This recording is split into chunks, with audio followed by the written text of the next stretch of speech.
Sir Ivan sir, Ganapati ಕೇಸ್ಗೂ ಈ ಕೇಸ್ಗೂ ತುಂಬ ವ್ಯತ್ಯಾಸ ಇದೆ ಅಂತ ತಮಗನ್ಸುತ್ತಾ? ಯಾಕಂದರೆ ಅಲ್ಲೂ ಕೂಡ ನೇರ ಹೊಣೆಯನ್ನು ಹೊರಿಸಲಾಗಿತ್ತು. ಗಣಪತಿ ಅವರು ನನ್ನ ಸಾವಿಗೆ ಇವರೇ ಕಾರಣ ಅಂತ ಹೇಳಿ ಅವ್ರು ಸುಸೈಡ್ ಮಾಡಿಕೊಂಡ್ರು. ಇಲ್ಲೂ ಕೂಡ ನನ್ನ ಸಾವಿಗೆ ಇವ್ರ ಕಾರಣ ಅಂತ ಹೇಳಿ ಸುಸೈಡ್ ಮಾಡ್ಕೊಂಡಿದ್ದಾರೆ ಮತ್ತು ಹಲವಾರು ವ್ಯವಸ್ಥೆಯ ಹಲವಾರು ಮುಖಗಳನ್ನು ಪರಿಚಯ ಮಾಡಿದ್ದಾರೆ. ಈ ಕೇಸು ಹಂಗೆ ಆಗುತ್ತಾ ಅಥವಾ ಇದು ಇನ್ವೆಸ್ಟಿಗೇಷನ್ ಆಗುತ್ತಾ? ಮೇಡಮ್, ಇದು ಗಣಪತಿ ಕೇಸಿಗೂ ಈ ಒಂದು ಸುಸೈಡ್ ಕೇಸಿಗೂ ಅಜಗಜ ಅಂತ ವ್ಯತ್ಯಾಸ ಇದೆ. ಹೆಂಗೆ? ಯಾಕಂತ ಕೇಳಿದ್ರೆ ಗಣಪತಿ ಕೇಸ್ನಲ್ಲಿ ಅವರು ತನಗೆ ಪ್ರಮೋಷನ್ ಕೊಡಲಿಕ್ಕೆ ಅಥವಾ ನನಗೆ ಪೋಸ್ಟಿಂಗ್ ಕೊಡೋದ್ರ ಬಗ್ಗೆ ಒಬ್ಬ ಸಚಿವನ ಮೇಲೆ ಕಂಪ್ಲೇಂಟ್ ಮಾಡಿದ್ರು, ಹೈಯರ್ ಅಥಾರಿಟಿ ಮೇಲೆ ಮಾಡಿದ್ರು.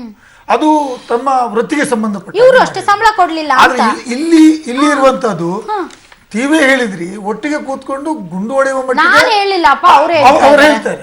ಒಟ್ಟಿಗೆ ಕೂತ್ಕೊಂಡು ಅವರು ಎಲ್ಲಾ ವ್ಯವಹಾರಗಳಲ್ಲಿ ಭಾಗಿಯಾಗ್ತಿದ್ರು.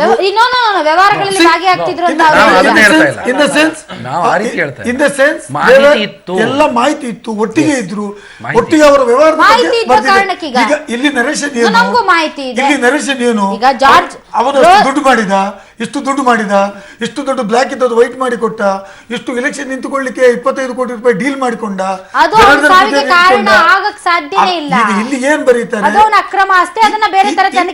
ಇಲ್ಲಿ ಏನ್ ಬರೀತಾರೆ ಅಂದ್ರೆ ಅವನಿಗೆ ಗೊತ್ತಿರ್ತಕ್ಕಂಥ ಭೀಮನಾಯಕರಿಗೆ KS ಆಫೀಸರ್ ಗೊತ್ತಿರ್ತಕ್ಕಂಥ ವಿಚಾರವನ್ನ ತಾನು ಬರೀತಾ ಹೋಗ್ತಾರೆ. ವ್ಯತ್ಯಾಸ ಎಲ್ಲಿ ಅಂದ್ರೆ ಇಲ್ಲಿ ಅವರಿಗೆ ಎಲ್ಲಿಯೋ ಒಂದು ಕಡೆ ಅವರ ಭೀಮನಾಯಕಗೂ ಇವರಿಗೂ ಇರುವಂತಹ ಸಂಬಂಧ ಎಲ್ಲಿ ಕಟ್ಟಾಯಿತು ಅಂತ ಹೇಳುದು ಇದರಲ್ಲಿ ಬಹಳ ಮುಖ್ಯವಾಗಿ ಅಂಶ. ಎಲ್ಲಿಯೂ ಹೇಳಿಲ್ಲ ಕಾರಣ ಅಂತ ಹೇಳಿದ್ದಾರೆ. ಕಾರಣ ಏನ್ ಹೇಳ್ತಾನೆ? ಗಣಪತಿ ಕೇಸಲ್ಲೂ ಕಾರಣ ಇವರು ಅಂತ ಹೇಳಿ. ಗಣಪತಿ ಕೇಸಲ್ಲಿ ಏನ್ ಹೇಳಿದ್ದು, ನನಗೊಬ್ಬ ಆಫೀಸರ್ ಪನಿಷ್ಮೆಂಟ್ ಕೊಟ್ಟಿರ್ಬೋದು ಅಂತ ರೀತಿಯಲ್ಲಿ ಅವರು ಚರ್ಚೆ ಮಾಡಿರ್ತಕ್ಕಂಥ, ನನಗೆ ಪನಿಷ್ಮೆಂಟ್ ರೂಪವನ್ನ ಕಂಡ್ರು ಅಂತ ಹೇಳುವಂತದ್ದು. ನನಗೆ ಅವನಿಗೆ ಕೆಲಸದಿಂದ ಡಿಸ್ಮಿಸ್ ಮಾಡಿರ್ಲಿಲ್ಲ, ಆದ್ರೆ ಇಲ್ಲಿ ಏನು ಅಂದ್ರೆ ಅಷ್ಟೇ 3 ತಿಂಗಳಿಂದ ಸಂಬಳ ಕೊಟ್ಟಿಲ್ಲ ಅಂತ ಮತ್ತೆ ಇಲ್ಲಿ ಭೀಮಾನಾಯಕರ ಬಗ್ಗೆ ನಾನು ಅಧಿಕಾರಿಗಳಿಗೆ ಸಪೋರ್ಟ್ ಮಾಡುವಂತಹ ವಿಚಾರದಲ್ಲಿ ನಾನಿಲ್ಲ. ಇತ್ತೀಚೆಗೆ ನಡೆದಂತಹ ವಿಚಾರಗಳು ಬಹಳ ಆತಂಕಕಾರಿ. ಎಲ್ಲಿಯವರೆಗೆ ಅಧಿಕಾರಿಗಳು ಎಷ್ಟು ದುಡ್ಡಿನಲ್ಲಿ ಇನ್ವಾಲ್ವ್ ಆಗ್ತಾರೆ, ಈ ರೀತಿಯ ವ್ಯವಹಾರಗಳಲ್ಲಿ ಅವರು ಇನ್ವಾಲ್ವ್ ಆಗ್ತಾರೆ ಅಂತ ಹೇಳಿದ್ರೆ ಇಡೀ ನಾಗರಿಕ ಸಮಾಜ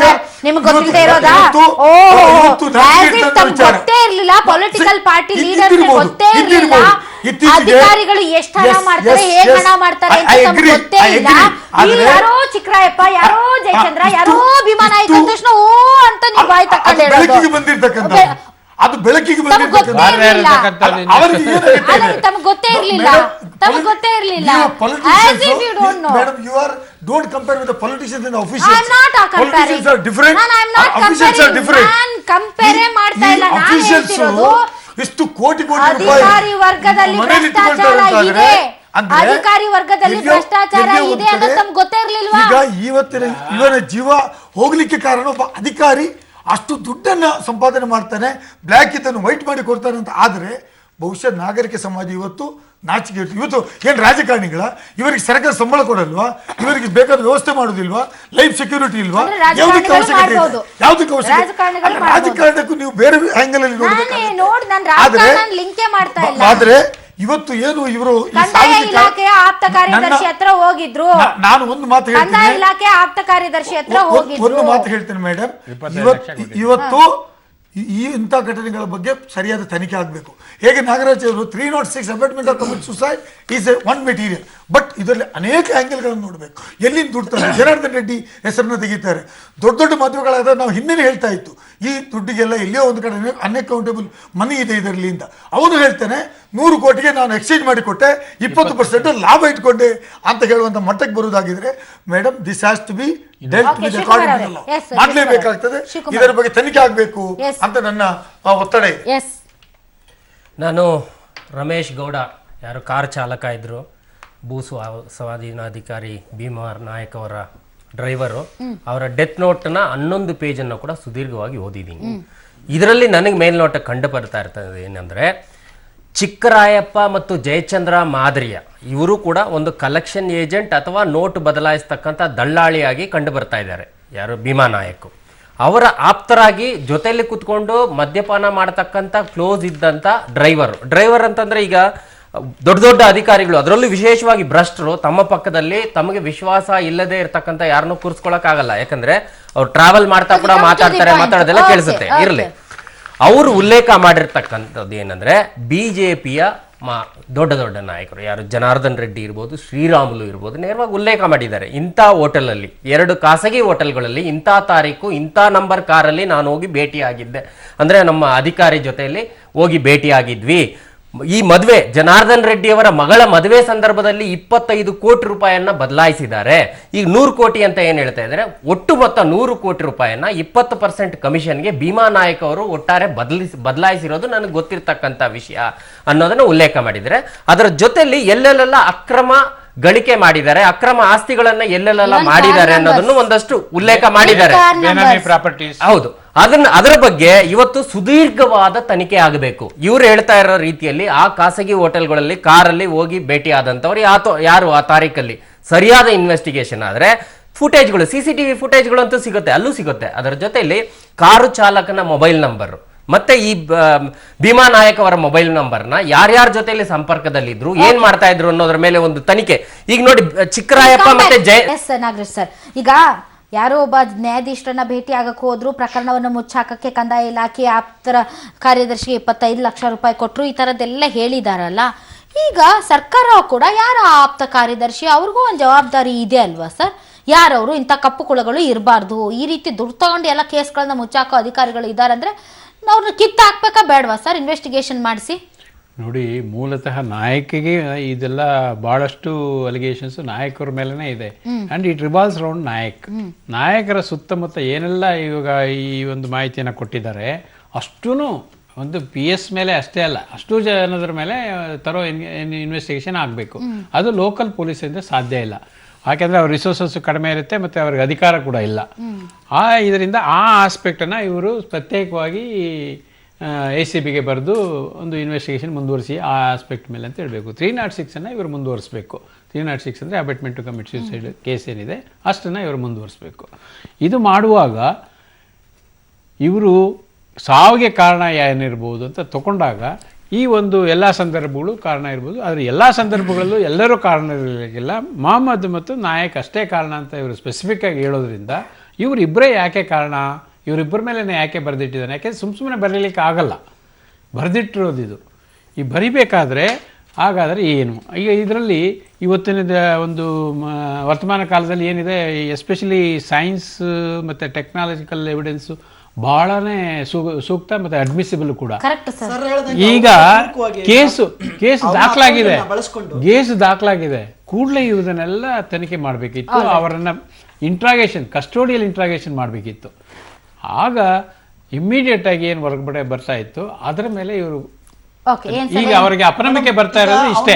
ಯಾಕೆ ಇನ್ನೂ ಬಂದಿಲ್ಲ, ಯಾಕೆ ಅವ್ರನ್ನ ನನ್ನ ಅಕೌಂಟ್ ಅನ್ನು ಬಳಸ್ಕೊಂಡು ಭೀಮಾ ನಾಯಕರು ಅವರ ಸಂಬಂಧಿಕರಿಗೆ ಲಕ್ಷಾಂತರ ಹಣವನ್ನು ವಹಿವಾಟು ಮಾಡಿದ್ದಾರೆ ಅಂತ ಒಂದು ಎವಿಡೆನ್ಸ್ ಅನ್ನು ಮೇಜರ್ ಎವಿಡೆನ್ಸ್ ಬಿಟ್ಟಿದ್ದೇನೆ. ಮತ್ತೆ 19ನೇ ಇದರಲ್ಲಿ ಇವ್ರ ಹತ್ರ ಇದ್ದಂಥ 100 ಕೋಟಿ ರೂಗಳನ್ನು 20% ಆಧಾರದ ಮೇಲೆ ಅದನ್ನು ವೈಟ್ ಮಾಡ್ಕೊಂಡಿದ್ದಾರೆ. ಇಷ್ಟು 2 ಪ್ರಕರಣದಲ್ಲಿ ಈ ಅಮಾಯಕ ಹುಡುಗನನ್ನ ಬಲಿಪಸು ಮಾಡ್ಕೊಂಡು ಬಲಿ ತಕೊಂಡಿದ್ದಾರೆ, ನೇರವಾಗಿ ಕೊಲೆ ಮಾಡಿದ್ದಾರೆ. ಇದರಲ್ಲಿ ಗಂಭೀರ ವಿಷಯ ಏನಂತಂದ್ರೆ ಇದು ಒಂದು ಸೂಸೈಡ್ ಬಿಟ್ಟು ಇವತ್ತು 2,000 ರೂಪಾಯಿ ಒಂದು ನೋಟಿಗೆ 100 ಕೋಟಿ ಅಲ್ಲ ನಡಿಬೇಕು. ಈಗಾಗಲೇ ನಮ್ಮ ಜಯಚಂದ್ರ ಮತ್ತೆ ಚಿಕ್ಕರಾಯಪ್ಪ ಕೇಸಲ್ಲಿ ಏನು ಎನ್ಫೋರ್ಸ್ಮೆಂಟ್ ಡೈರೆಕ್ಟರೇಟ್ ಮತ್ತೆ CBI ಈಗಾಗಲೇ ತನಿಖೆ ಕೈಗೆತ್ಕೊಂಡಿದೆ. ಅದೇ ಮಾದರಿಯಲ್ಲಿ ತಕ್ಷಣನೇ ಎತ್ಕೋಬೇಕು. ಜನಾರ್ದನ್ ರೆಡ್ಡಿ ಅವ್ರು ಏನ್ ಬೇಲ್ ಮೇಲೆ ಹೊರಗಡೆ ಇದ್ದಾರೆ, ಈಗಾಗಲೇ ಅವ್ರ ಬಗ್ಗೆ ಗೊತ್ತಿದೆ. ಜಡ್ಜ್ಗೆ ಲಂಚ ಕೊಟ್ಟಂತ ಪ್ರಕರಣ ಈಗ ಅವ್ರ ಮೇಲೆ ಇದಾಗಿದೆ, ಜಡ್ಜ್ ಅರೆಸ್ಟ್ ಆಗಿದ್ದಾರೆ. ಅಂತ ಜನ ಈ ಕೆಲಸಕ್ಕೆ ಕೈ ಹಾಕಿರಲ್ಲ ಅಂತ ಯಾರೂ ನಂಬಕ್ಕಾಗಲ್ಲ. ಕೇಳಿದ್ರು ಗೊತ್ತಿರುತ್ತೆ. ಸೂಕ್ತವಾದ ಉನ್ನತ ಮಟ್ಟದ ತನಿಖೆ ಆಗಬೇಕು. ಈಗಾಗಲೇ ಇವರ ಯಾರು ಭೀಮಾ ನಾಯಕ್ ಇದ್ದಾರೆ ಅರೆಸ್ಟ್ ಆಗಬೇಕಿತ್ತು. ಈಗಲೂ ಕೂಡ ಅವರು ಆರಾಮಾಗಿ ಓಡಾಡ್ತಾ ಇದ್ದಾರೆ. 304 ಕೇಸ್ ಆಗಿದ್ರು ಕೂಡ ಆರಾಮಾಗಿ ಹೊರಗಡೆ 306 ಆಗಿದ್ರು ಕೂಡ ಆರಾಮಾಗಿ ಓಡಾಡ್ತಾ ಇದ್ದಾರೆ ಅಂದ್ರೆ ಅನುಮಾನ ಕಾಡ್ತಾ ಇದೆ. ಅವ್ರ ರಕ್ಷಣೆಗೆ ಸರ್ಕಾರ ಕೂಡ ನಿಂತಿದೆಯೋ ಏನೋ ಅಂತ. 306 ಕೇಸ್ ರಿಜಿಸ್ಟರ್ ಆದ್ಮೇಲೆ ಈಗ ನಾನು ಟಿವಿಯಲ್ಲಿ ನೋಡ್ತಾ ಇದ್ದೆ, ಅವರು ತಲೆಮರೆಸಿಕೊಂಡಿದ್ದಾರೆ. ಒಬ್ಬ ಅಧಿಕಾರಿ, ಭೂಸ್ವಾಧೀನ ಅಧಿಕಾರಿ ಇಂಥ ವ್ಯವಹಾರಗಳಲ್ಲಿ ಭಾಗಿಯಾಗ್ತಾನೆ ಅಂದ ಕೂಡಲೇ ನನ್ನ ನಾಗರಾಜ್ ಅವರು ಹೇಳಿದಾಗ ನಾನು 306 ಇದೆ, ಪನಿಷ್ಮೆಂಟ್ ಇದೆ, ಇಮಿಡಿಯೇಟ್ ಆಗಿ ಅವನು ಅರೆಸ್ಟ್ ಮಾಡಿ ಅವನ ಬೇಕಾದ ಎವಿಡೆನ್ಸ್ಗಳನ್ನ ಕಲೆಕ್ಟ್ ಮಾಡಲಿಕ್ಕೆ ಕಂಪ್ಯೂಟರು, ಮೊಬೈಲು, ಅವನು ಇಲ್ಲಿ ಹೋಗ್ತಾ ಇದ್ದ. ಮತ್ತೆ ಮೊಹಮ್ಮದಿಗೆ ತಂದು ಹೇಳಿದ್ರೆ ಮೊಹಮ್ಮದ್ ಹೇಳಿಬಿಡ್ತಾನೆ ಅವನ ಲಿಂಕ್ಗಳಲ್ಲಿ. ಇದನ್ನು ಇನ್ವೆಸ್ಟಿಗೇಟ್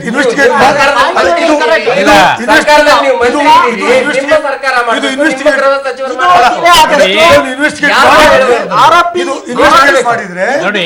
ಖಂಡಿತವಾಗಿ ಅಲ್ಲ, ಈ ಕೇಸ್ನಲ್ಲಿ ಸತ್ಯ ಬರ್ಲಿಕ್ಕೆ ಇಲ್ಲ, ಸಾಧ್ಯ ಇದೆ ಅಂತ ಹೇಳುವಂತ ಒಂದು ನೋಡಿ ರಾಧವರೇ, ಇಲ್ಲಿ ತಪ್ಪು ಜಲ್ದಿ, ಮಾಹಿತಿ ಹೋಗ್ಬಾರ್ದು. ಜಿಲ್ಲೆ ಆದಷ್ಟು ಸರ್ಕಾರ ಆರೋಪಿ ನಂಬರ್ ಒಂದು ಇನ್ವೆಸ್ಟಿಗೇಷನ್ ಏಜೆನ್ಸಿ agency. ನಿಷ್ಪಕ್ಷಪಾತವಾಗಿ ಮಾಡಬೇಕು. ಸರ್ಕಾರ ಯಾರಿಗೆ ವಹಿಸ್ಬೇಕು ಅಂತೀರಾ? ನ್ಯಾಯ ಕೊಡ್ಬೇಕು. ಯಾಕಂದ್ರೆ ಸತ್ತವನ್ನ ಯಾರು ಮಾಡ್ಬೇಕು ಸರ್ ನಾಗರಾಜ್ ಸರ್? ಯಾರಿಗೆ ವಹಿಸ್ಬೇಕು ಇನ್ವೆಸ್ಟಿಗೇಷನ್ ಏಜೆನ್ಸಿ ಅಂದ್ರೆ? ಏಜೆನ್ಸಿ ಅಂದ್ರೆ ಎಸಿಬಿ ತಗೊಳ್ಬೇಕು. ಆಂಟಿ ಕರಪ್ಷನ್ ಬ್ಯೂರೋ ಬೇಡ ಅಂದ್ರೆ ಸರ್, CBI ಬರಲಿ, ಮೇಡಮ್, ಸರ್ಕಾರ ಒಂದು CBI ಬರಲಿ. ಜಲ್ದಿ ಇಲ್ಲಿ ಇವ್ರನ್ನ ಅರೆಸ್ಟ್ ಮಾಡುವುದು ಡಿಲೇ ಆದಷ್ಟು ಸಾಕ್ಷ್ಯ ನಾಶ ನಡೀತದೆ. ಹೌದು, ಹೌದು. ಖಂಡಿತ. ಈ ಕೊಲೆ ಈ ಆತ್ಮಹತ್ಯೆ ಮತ್ತು ಕೊಲೆ ಪ್ರಕರಣ ಪಾಪ, ಮುಚ್ಚಾಕುವ ಭೀಮಾ ಯತ್ನವನ್ನ ನಾಯ್ಕ ಅವ್ರು ಇಡೀ ವ್ಯವಸ್ಥೆ ಮಾಡ್ತಿಲ್ಲ. ಯಾವ್ಯಾವ ನಾಯಕರುಗಳಿಗೂ ಮೇಡಮ್, ಬೇಕು ಚೆನ್ನಾಗಿ ಥ್ಯಾಂಕ್ ಯು ವೆರಿ ಮಚ್. ತಾವೆಲ್ಲರೂ ಇಷ್ಟೊತ್ತು ಕಾರ್ಯಕ್ರಮದಲ್ಲಿ ಭಾಗವಹಿಸಿದ್ರೆ ನೋಡಿದ್ರಲ್ಲ ವೀಕ್ಷಕರೇ, ಇದು ಭೀಮಾ ನಾಯಕ ಕೇಸ್ ಮಾತ್ರ ಅಲ್ಲ, ಭೀಮಾ ನಾಯಕ ಪ್ರಚೋದನೆ ನನ್ನ ಆತ್ಮಹತ್ಯೆಗೆ ಕಾರಣ ಅಂತ ರಮೇಶ್ ಗೌಡ ಬರೆದಿಟ್ಟಿದ್ದಾರೆ. ಈ ಮೂಲಕ ರಮೇಶ್ ಗೌಡ ಡೆತ್ ನೋಟ್ ಅಲ್ಲಿ ಬರೆದಿಟ್ಟಿರುವಂತಹ ಹಲವಾರು ವಿಚಾರಗಳು, ಜಡ್ಜ್ಗೆ ಲಂಚ, ಬಹಳಷ್ಟು ಇದೆಲ್ಲದರ ತನಿಖೆ ಆಗಬೇಕು ಅಂದ್ರೆ ಇಂಡಿಪೆಂಡೆಂಟ್ ಇನ್ವೆಸ್ಟಿಗೇಷನ್ ನಡೀಲೇಬೇಕು. ಇದು ಇದರಿಂದ ವಿಶೇಷ ನ್ಯೂಸ್ ಅಂದ್ರೆ ಪಬ್ಲಿಕ್ ಟಿವಿ. ತಮಿಳುನಾಡು ಮುಖ್ಯಮಂತ್ರಿ ಅಭಿಮಾನಿಗಳ ಅಮ್ಮ ಪುರುಚಿ ತಲೈವಿ ಜಯಲಲಿತಾ ಯುಗಾಂತ್ಯವಾಗಿದೆ. ಅನಾರೋಗ್ಯದಿಂದ ಚೆನ್ನೈನ ಅಪೋಲೋ ಆಸ್ಪತ್ರೆಯಲ್ಲಿ ಕಳೆದ 75 ದಿನಗಳ ಕಾಲ ಜೀವನ್ ಮರಣದ ನಡುವೆ ಹೋರಾಡಿದ್ರು. ಕೊನೆಗೂ ಕೂಡ ಇಹಲೋಕದ ಪಯಣವನ್ನು ಮುಗಿಸಿದ್ದಾರೆ. ಲಕ್ಷಾಂತರ ಅಭಿಮಾನಿಗಳ ಶೋಕ ಸಾಗರದ ಮಧ್ಯೆ ಮರೀನಾ ಬೀಚ್ನ MGR ಸ್ಮಾರಕ ಪಕ್ಕದಲ್ಲೇ ಅಸ್ತಂಗತರಾದರು, ಅಮರರಾದರು ಜಯಲಲಿತಾ.